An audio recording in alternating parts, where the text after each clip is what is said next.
Cricket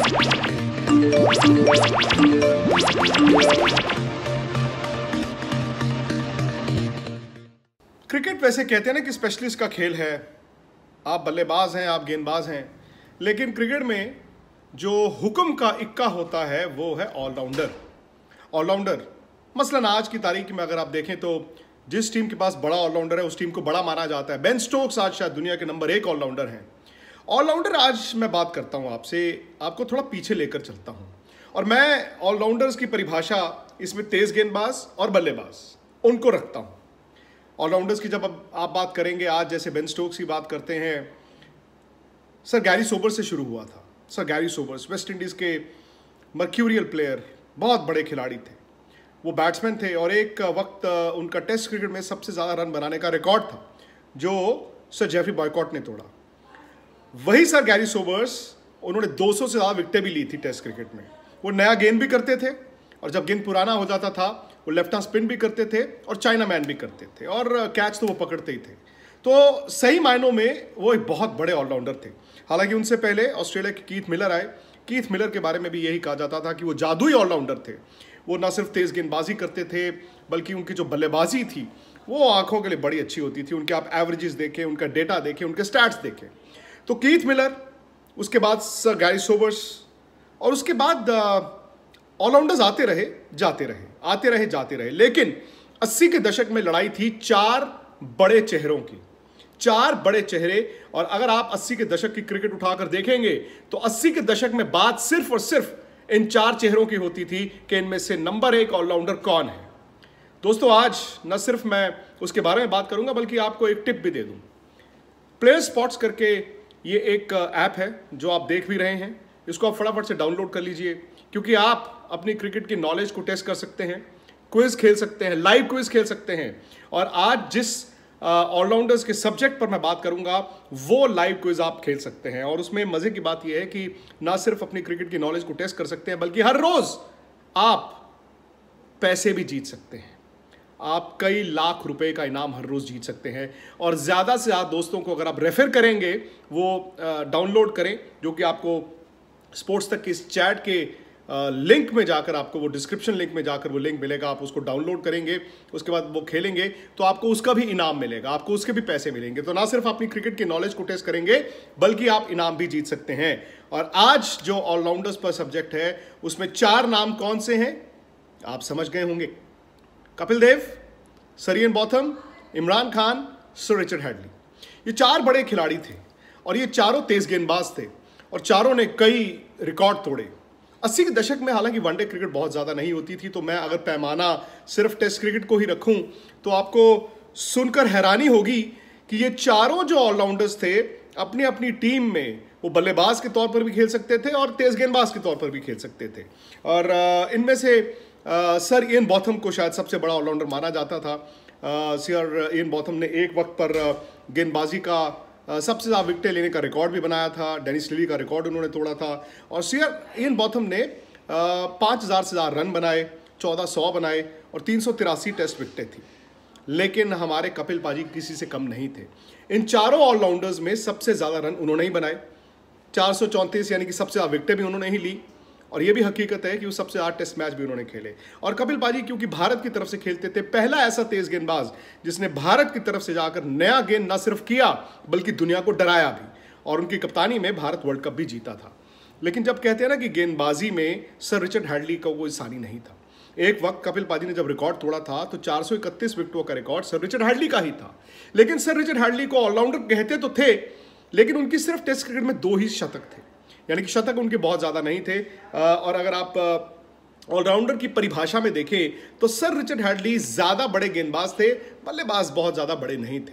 और फिर इमरान खान पाकिस्तान के कप्तान थे, उनकी कप्तानी में भी पाकिस्तान ने वर्ल्ड कप जीता। और इमरान खान ने भी 362 टेस्ट विकेटें ली हैं, उन्होंने भी 3700 के करीब टेस्ट रन बनाए हैं। और अगर आप चारों ऑलराउंडर्स को देखें, मज़े की बात ये थी ना सिर्फ ये अपने अपने मुल्क के लिए खेलते थे। कपिल देव इंडिया के लिए, इयन बॉथम इंग्लैंड के लिए, इमरान खान पाकिस्तान के लिए, रिचर्ड हैडली न्यूजीलैंड के लिए। लेकिन इनकी जो असली लड़ाई थी ये इंग्लैंड में काउंटी सीजन में होती थी। ये चारों काउंटी क्रिकेट खेलते थे सर रिचर्ड हैडली नॉटिंघम से खेलते थे, नॉटिंघमशायर से खेलते थे, और सर इयन बॉथम ने तो शुरू किया था सॉमरसेट से, लेकिन जब सॉमरसेट से उनकी लड़ाई हुई, जब इयन बॉथम और जॉयल गार्नर को निकाला गया तो इयन बॉथम ने कहा कि मैं भी नहीं खेलूंगा। उन्होंने अपने होम सॉमरसेट को छोड़कर उसके बाद वो वुस्टरशायर गए, बाद में वो थोड़ा सा डरहम से भी खेले, जिंदा दिल इंसान थे। तो कपिल पाजी नॉर्थहैम्पटन से शुरू हुए, फिर वो भी वुस्टर गए, उसके बाद इमरान खान ससेक्स और वुस्टर, तो ये चारों काउंटी क्रिकेट में खेलते थे। तो इनका कहते हैं कि कंपटीशन इतना ज़्यादा था कि एक दूसरे से बेहतर करना चाहते थे। हालांकि उसी वक्त क्लाइव राइस करके भी एक ऑलराउंडर थे, वो साउथ अफ्रीकन थे, लेकिन वो उस दौरान साउथ अफ्रीका पर क्रिकेट का बैन लगा हुआ था, तो वो इंटरनेशनल क्रिकेट अपनी पीक में नहीं खेले। वो नॉटिंघम से खेलते थे, वो भी काउंटी खेलते थे। तो काउंटी में इन पांचों के बीच बड़ा कंपटीशन रहता था, कौन किससे बेहतर, कौन किससे आगे, कौन किससे पीछे, कौन बल्लेबाजी आज अच्छी कर गया, कौन गेंदबाजी आज अच्छी कर गया। तो ये कंपटीशन था। और 80 के दशक में जो क्रिकेट के जानकार थे या क्रिकेट के जो प्रशंसक थे, न सिर्फ ये देखते थे कि कौन सी टीम बेहतर है, टीम तो उस जमाने में एक ही बेहतर थी, वेस्ट इंडीज, लेकिन इन चारों ऑलराउंडर्स के बारे में हर रोज अखबार में चर्चा होती थी। जब इमरान खान ये पढ़ते थे कि कपिल देव ने कल ये किया, तो इमरान खान में और उतावले हो जाते थे, मैं और अच्छा करूंगा। जब कपिल देव पढ़ते थे कि सर इयन बॉथम ने ये किया, तो वो अपने प्रदर्शन को और बेहतर करते थे। और यही चीज़ रिचर्ड हैडली और इयन बॉथम के साथ भी थी। बल्कि एक बड़ा दिलचस्प किस्सा है, पाकिस्तान के साबिक कप्तान, उनके फॉर्मर कैप्टन रमीज़ राजा, उन्होंने एक बार बताया था कि अगर हम इंडिया और पाकिस्तान के मैच हो रहे होते थे और अगर कोई भी पाकिस्तान का बल्लेबाज कपिल पाजी की गेंद पर आउट हो जाता था, तो इमरान खान छोड़ते नहीं थे। इमरान खान फिर बड़े गुस्से में आ जाते थे कि तुम कपिल देव से आउट हो गए हो। तो इतना कंपटीशन इन सब में था, और इस कंपटीशन की वजह से आप देखें, पाकिस्तान का अपना स्टैंडर्ड ऊपर गया, इंडिया का स्टैंडर्ड ऊपर गया, इंग्लैंड और उसके बाद न्यूजीलैंड भी। हालांकि 80 के दशक में इन चारों टेस्ट टीमों ने टेस्ट क्रिकेट को डोमिनेट नहीं किया, लेकिन ये चार बड़े स्तंभ थे, और चार बड़े स्तंभ थे। कपिल पाजी के बारे में ये था कि भारत स्पिनर्स का मुल्क हुआ करता था, और स्पिनर्स का ये हाल था कि नया गेंद भी स्पिनर से करवा लिया जाता था, और मीडियम पेसर्स हल्के फुल्के जो हैं पार्ट टाइमर्स भी नया गेंद करते थे। कपिल देव ने पहली बार आकर ये बताया कि भारत में तेज गेंदबाज जो है वो विकेटें लेगा, वो तेज गेंदबाज दुनिया को डराएगा। इनफैक्ट उनकी आधे से ज़्यादा विकेटें होम कंडीशंस में हैं, जो कि सबसे ज़्यादा मुश्किल है। सब कॉन्टिनेंट उस जमाने में 80 के दशक में जो पाटा विकेटें होती थी, वहां पर कपिल देव ने इतनी विकेटें ली हैं, और जब जब वो विदेश गए हैं उन्होंने बेहतर भी किया है। तो ये ऑलराउंडर्स की लड़ाई ऐसी थी, अगर आप पैमाने पर रैंक करने की कोशिश करें, पता नहीं, बड़ा मुश्किल होगा, क्योंकि हर खिलाड़ी की अपनी एक परिस्थिति होती है, एक कॉन्टेक्स्ट होता है उसकी अपनी टीम का। सर रिचर्ड हैडली जब वो अपने पीक में थे, शबाब में थे, उन्होंने न्यूजीलैंड को ऑस्ट्रेलिया में जाकर भी जिताया, और सर रिचर्ड हैडली की गेंद से हर बल्लेबाज डरता था। यहाँ तक कि सुनील गावस्कर कहते थे कि दुनिया के किसी भी तेज गेंदबाज को मैं झेल लूंगा, लेकिन सर रिचर्ड हैडली को ध्यान से खेलता हूँ। ये कई बार मैंने उनसे बात भी की है, और कई ऐसे किस्से हैं सनी भाई के जो सर रिचर्ड हैडली की गेंदबाजी की तारीफ करते थे। इमरान खान रिवर्स स्विंग का उन्होंने बड़ा इस्तेमाल किया। इनफैक्ट पाकिस्तान ने रिवर्स स्विंग का इजाद किया था सरफराज नवाज ने, उन्होंने इमरान खान को सिखाया। और मुझे याद है इंडिया 1982-83 में जब पाकिस्तान गई थी, और भारत की टीम को नहीं पता था ये रिवर्स स्विंग क्या है। ये भी हकीकत है कि पाकिस्तान की टीम उस जमाने में जैसे बॉल टेम्परिंग करते थे, वो गेंद को बनाते थे, वो बॉटल के जो ओपनर होता है ढक्कन से गेंद को छीलते थे, कड़े से गेंद को छीलते थे, और बाकी टीमों को पता नहीं चलता था। इमरान खान ने उस सीरीज में 40 विकेटें ली थी, इंडिया बुरी तरह हारा था। उनके कुछ स्पेल्स ऐसे थे कि दिलीप वेंगसरकर ने लेफ्ट कर बोल्ड हो गए, गुंडप्पा विश्वनाथ, द ग्रेट गुंडप्पा विश्वनाथ ने लेफ्ट किया, बोल्ड हो गए, और विश्वनाथ उसके बाद खेल ही नहीं पाए। लेकिन उसी सीरीज में अगर आप कपिल देव का प्रदर्शन भी देखें तो कम नहीं था। तो इस लिहाज से बड़ा मुश्किल होगा ये जज करना कि कौन नंबर 1 ऑलराउंडर था। लेकिन अगर आप गेंदबाजी में बात करें तो हर कोई ये कहता है कि शायद सर रिचर्ड हैडली इन सब में से सबसे काबिल तेज गेंदबाज थे। बल्लेबाजी की बात करें तो शायद इयन बॉथम, कपिल देव के बारे में ये कहते हैं कि शायद उन्होंने अपनी क्षमता से कम रन बनाए, और कपिल पाजी खुद कहते हैं कि सुनील गावस्कर उनको कहा करते थे कि कपिल तुमने 1500 से लेकर 2000 टेस्ट रन कम बनाए हैं जो तुम बना सकते थे। अंदाजा लगाइए 7000 टेस्ट रन उनके हो सकते थे। 7000 टेस्ट रन, यानी कि आप दिलीप वेंगसरकर और गुंडप्पा विश्वनाथ उन बल्लेबाजों की बात कर रहे हैं जिनके इतने रन थे।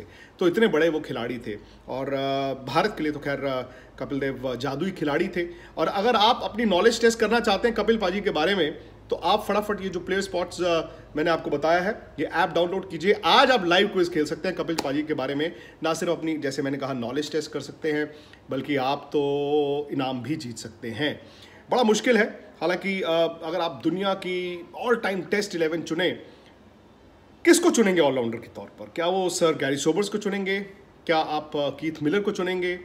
या फिर आप Kapil Dev, Imran Khan, Ian Botham, Richard Hadlee में से किसी को चुनेंगे? या फिर उनके बाद भी आज बेन स्टोक्स खेल रहे हैं और एक ऑलराउंडर को हम भूल रहे हैं, कैलिस, याक कैलिस। उनके 10,000 से ज़्यादा रन हैं।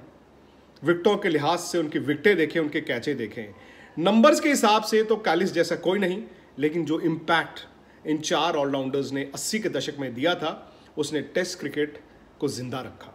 तो दोस्तों, अगर आपको ये वीडियो पसंद आए, आप भी चुन सकते हैं कि आपका मनपसंद पसंदीदा नंबर 1 ऑलराउंडर कौन है, वो कमेंट सेक्शन में जाकर बताइए। और अच्छा लगेगा मुझे अगर आप मेरे ट्विटर और इंस्टाग्राम पर आकर मुझे बताएं कि आपके लिहाज से उस जमाने के नंबर 1 ऑलराउंडर कौन थे। क्या वो कपिल देव थे, इमरान खान थे, या फिर इयन बॉथम थे, या रिचर्ड हैडली थे? तो मैं आपकी फीडबैक का इंतजार करूंगा।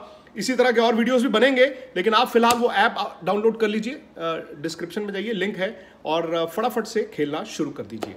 मिलेंगे एक बार फिर आपके साथ कुछ इसी तरह के पुराने किस्सों के साथ।